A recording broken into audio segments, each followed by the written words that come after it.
then you are truly blessed. So there are three people I want to acknowledge who helped to shape the man that you see before you today.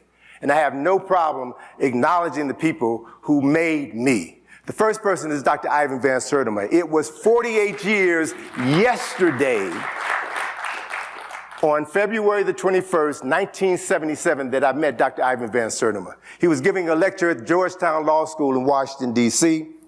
He had just published his book, They Came Before Columbus, The African Presence in America. And in that book, Dr. Van Sertima, who is from Guyana, continued the research of other scholars who had documented the pre-Columbian presence of African people in the continent of America. And Van Sertima showed the physical evidence. I was blessed to have traveled to Mexico twice with Van Sertima. I was blessed to be able to call him my friend, my colleague. And so it was Van Sertima who proved that Africans had traveled to America 2,500 years before Christopher Columbus was born.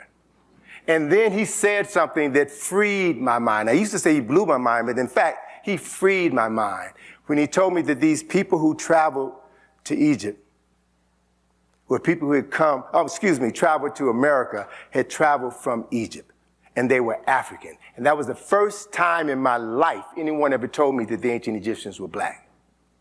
I've been out of college for 3 years and had never heard these words before. And it turned my world right side up. So I thank Van Sertima for putting me on the path. The second person I